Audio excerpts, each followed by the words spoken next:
that I taught who possibly had, well, until 2 weeks ago, it was the shortest first labour that I'd heard of all the mothers I'd spoken to.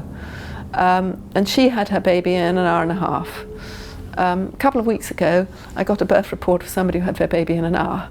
So we're waiting for the half-hour one. But this particular mother, she did everything right to set herself up to have a good birth.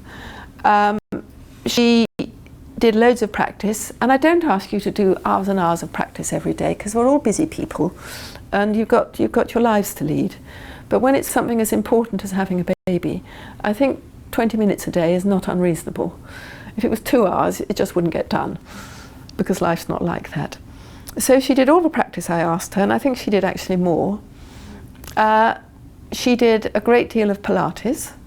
Pilates or yoga go really well with hypnobirthing, as do the pregnancy swimming classes you can go to.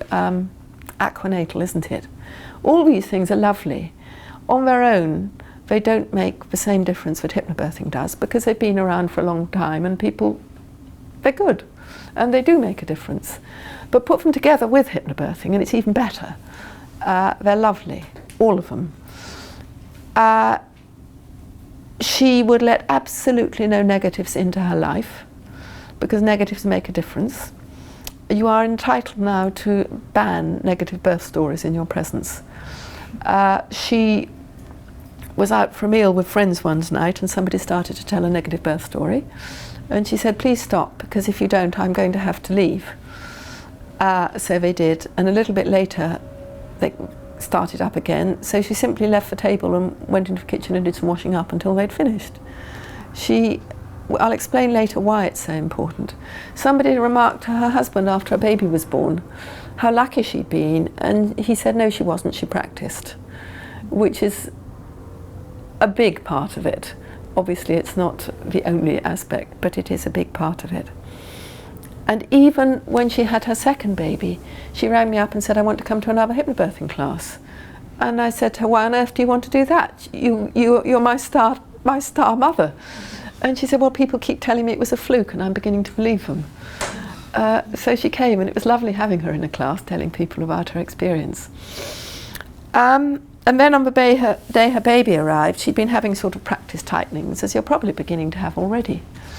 And she had a chiropractic appointment, and at the end of the appointment she was writing a check for the chiropractor and she had some more tightenings and she said, I actually wrote my check on all fours. But he said, what's the matter? And she said, oh, it's just these practice tightenings I've been having for days.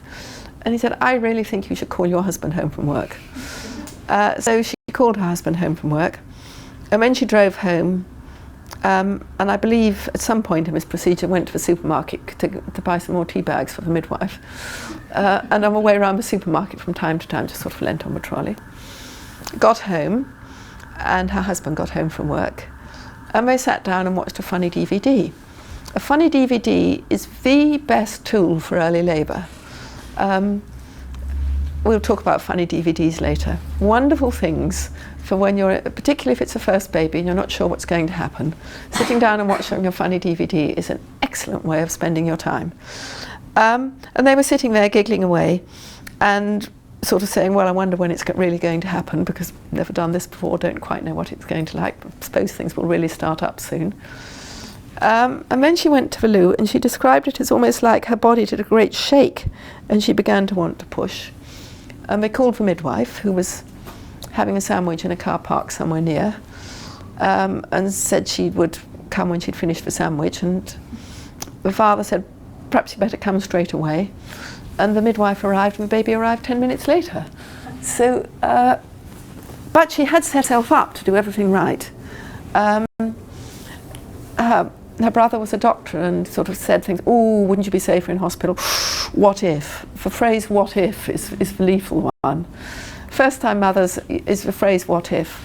And second time mothers come to with the phrase on their lips, if only. If only somebody had told me, if only I'd known. So she decided she was having a natural birth at home, birthing pool, utterly focused on where she wanted to go. And what you focus is what you get, universally in life. Simply, if you're driving down the road and want to avoid the potholes, if you think about the potholes, you go straight into them. If you want to avoid the potholes, you need to focus on the flat bit of the road, and that's where you go. And birth is much the same in that respect. You focus on what you want. I'm not saying you live in cloud cuckoo land and don't consider possibilities, but you consider them, make your decision, and then you set it aside and focus on where you want to be. Midwife's qualification is actually in what-ifs. A midwife is the what-if expert, and that's why you have her there. Therefore, you don't need to do the what-ifs, she will.